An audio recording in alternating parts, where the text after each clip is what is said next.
Hello guys, welcome back to our channel. അപ്പം നല്ല മഴയൊക്കെ പെയ്യുന്നുണ്ട് കേട്ടോ. അപ്പോൾ അമ്മയും ഉണ്ണിയും കൂടിയിട്ട് അംഗനവാടിക്ക് പോയേക്കാണ്. ഇന്നലെ അച്ഛനാണ് കൊണ്ടാക്കിയത്. അപ്പോൾ കരച്ചിലൊന്നും ഉണ്ടായില്ല. അപ്പോൾ ഇന്നലെ മഴ പെയ്യുന്നതുകൊണ്ട് തന്നെ വണ്ടിയിൽ പോകാൻ ഇത്തിരി ബുദ്ധിമുട്ടാണ്, സ്കൂട്ടിയിലല്ലേ. അപ്പോൾ അമ്മ കൊണ്ടാക്കി കൊടുക്കാമെന്ന് വെച്ചു കേട്ടോ.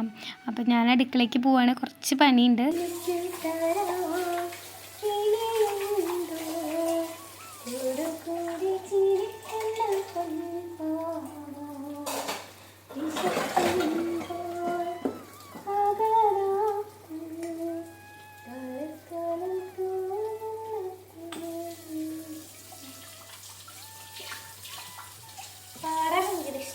പക്ഷെ പാട്ടറിയില്ല,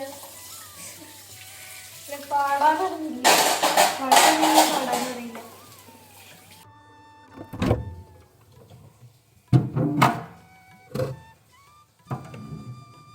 ഇന്നലെ പാലനുണ്ടാക്കി കട്ടയില്ല, ലോളായിരുന്നു ഞാൻ ഇട്ടുണ്ടായിരുന്നു. ഇപ്പം മഴക്കാലം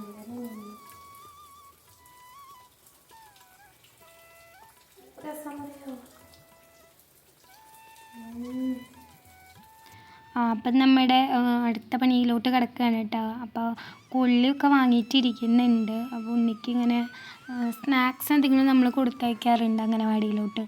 അപ്പോൾ പുറത്തുനിന്ന് എന്ത് വാങ്ങുമ്പോഴും നമ്മൾ കോൺഷ്യസ് ആയിട്ട് ഇരിക്കണം.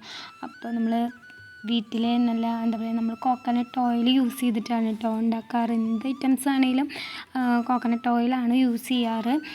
അപ്പം നമ്മൾ കൊള്ളി വറുത്തിട്ട് വെക്കാലോ, ഉണ്ണിക്ക് കൊടുത്തയക്കാലോ എന്ന് വെച്ചിട്ട് നമ്മൾ സ്ലൈസ് ചെയ്തിട്ട് നല്ല ഹൈ ഫ്ലെയിമിൽ ഇട്ടിട്ടാണ് കേട്ടോ നമ്മൾ ചെയ്യുന്നത്. സ്ലൈസ് ചെയ്തിടുമ്പോൾ പെട്ടെന്ന് കുഴപ്പമില്ലാണ്ട് ഇങ്ങനെ വേറിട്ട് കിട്ടും, അല്ലെങ്കിൽ അത് നല്ലപോലെ ഒട്ടി പിടിച്ചിട്ട് ഇരിക്കും കേട്ടോ. അപ്പം നമ്മളതൊക്കെ ചെയ്യാണ്. അപ്പോൾ മഴയൊക്കെ നിന്നു കേട്ടോ. മഴ കുറച്ച് സമയത്തേക്കേ ഉണ്ടായിരുന്നുള്ളൂ, പിന്നെ വെയിലാണ്. അപ്പോൾ ഞാൻ വിചാരിച്ചു ബെഡൊക്കെ ഒന്ന് ക്ലീൻ ആക്കാമെന്ന്. ബെഡ് ക്ലീൻ ആക്കാമെന്ന് പറയുന്നത് എന്നെ സംബന്ധിച്ച് എനിക്ക് ഭയങ്കര എന്താ പറയുക, ബെഡ് ക്ലീൻ ആയാൽ തന്നെ നമ്മുടെ റൂം ക്ലീൻ ആവും. അപ്പോൾ ഇപ്പോൾ പലപ്പോഴും ചെയ്യാൻ പറ്റാറില്ല. ഉണ്ണിയായ പിന്നെ ഞാൻ ചെയ്തിട്ടേ ഇല്ല എന്ന് വേണം പറയാം. കിടന്ന പോലെ തന്നെ വരും, അങ്ങനത്തെ ഒരു സിറ്റുവേഷനാണ് പിന്നെ. അപ്പോൾ ഇപ്പം അംഗനവാടിയിലൊക്കെ പോകുന്നതുകൊണ്ട് നമുക്ക് ടൈം ഉണ്ടല്ലോ. അപ്പോൾ എനിക്ക് തോന്നി ബെഡൊക്കെ ക്ലീൻ ആക്കി ഇടാന്ന്. ബെഡൊക്കെ ക്ലീനാക്കിക്കൊണ്ടിരിക്കുന്ന ടൈമിലാണ് കേട്ടോ ഞാനൊന്ന് ടീച്ചർ വിളിച്ചത്. പെട്ടെന്ന് വിളിച്ചപ്പോൾ ഞാനൊന്ന് പേടിച്ചു കേട്ടോ. ഉണ്ണി കരയുന്നുണ്ടാവുമോ, വീണോ ഒന്നും നമുക്കറിയില്ലല്ലോ. അപ്പോൾ ഒന്ന് ടെൻഷനായി. അപ്പോൾ പിന്നെ ട്രൗസറിൽ ഉണ്ണിയുടെ എന്താ പറയുക, യൂറിനറിയാണ്ട് പോയി. അപ്പോൾ ഡ്രസ്സ് ചേഞ്ച് ആക്കാനാണ്, ഡ്രസ്സ് കൊണ്ടുവരണം എന്ന് പറഞ്ഞു. അപ്പോൾ ഞാൻ ഡ്രസ്സ് കൊടുക്കാനായിട്ട് പോയി കേട്ടോ.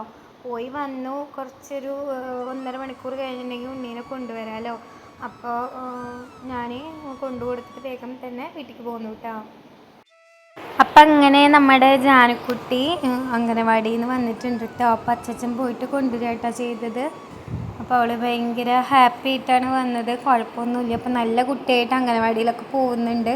അത് കാണുമ്പോൾ തന്നെ നമുക്ക് ഭയങ്കര സന്തോഷമാണ് കേട്ടോ. ഇങ്ങനെ പോയിട്ട് ചിരിച്ചിട്ടൊക്കെ വരുമ്പോൾ, അല്ലെങ്കിൽ ഭയങ്കര വിഷമമാണ് ഇങ്ങനെ വിഷമിച്ചിട്ടൊക്കെ ഇങ്ങനെ കരയുന്നൊക്കെ കാണുമ്പോൾ ഒരു സമാധാനം ഉണ്ടാവലില്ല. അപ്പോൾ ഇന്നാൾ നല്ല മോളായിട്ട് പോയിട്ടൊക്കെ വന്നു. അപ്പോൾ ഞങ്ങളിനി അവൾ വന്നു കഴിഞ്ഞാൽ പിന്നെ ഫുഡ് കഴിക്കാനായിട്ട് ഇരിക്കും കേട്ടോ. അവിടെ നിന്ന് അവൾ കഴിച്ചിട്ടാണ് വരിക. എങ്കിൽ പോലും വെറുതെ ഞങ്ങളുടെ ഒപ്പം കൂടിയിട്ട് വെറുതെ ഇങ്ങനെ ഇരിക്കും. ഒന്നും പ്രത്യേകിച്ചൊന്നും അവൾ കഴിക്കൊന്നുമില്ല, എന്നാലും വെറുതെ ഞങ്ങളുടെ ഒപ്പം ഒന്ന് അങ്ങനെ ഇരിക്കും കേട്ടോ. അപ്പോൾ എനിക്ക് ബാഗൊക്കെ തരികയാണ്. അപ്പോൾ ഞങ്ങൾ ഫുഡൊക്കെ വിളമ്പാനുള്ള തയ്യാറെടുപ്പിലാണ് കേട്ടോ.